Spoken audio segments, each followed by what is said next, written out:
mga gamit kasi back to school na sila sa June 8 na po yung kanilang pasukan.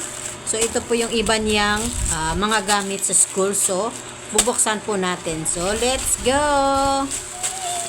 I can open this one. Oh, I know this one. Let me see if it's nice. Oh, it's kind of good.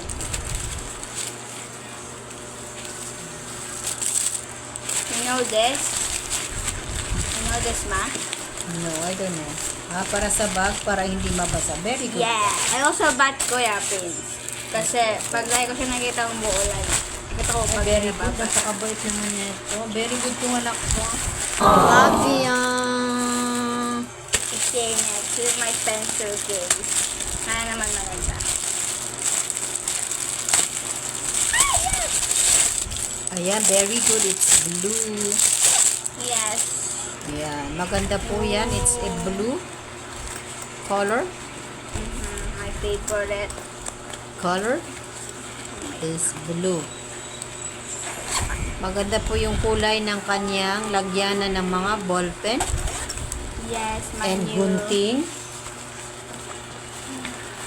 Ballpen, gunting, and achuchuchu, everything.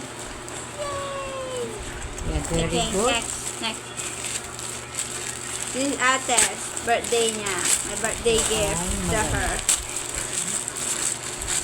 At ito naman po yung ating birthday daw. So, ito po ay advance birthday gift. Because sa June 7 pa yung kanyang ano. So, ito po ay ang ganda yarn. It's a kind of yarn. Thank you. And what's inside? Mag-ano ka? Crochet. You need to crochet. So, yun lang. Habang po ako ay gumagawa tayo ng ating ganito. Maraming as in ito. Napakadami nating ano. Ito naman po ang ating business papuntang pwesto. So, ayan. May black and white. Lalagay natin sa kanilang individual na ganito po kadami. Yan. Tapos may blue rin po. Ayan. So, ayun lang. Salamat. I just had to let you know you're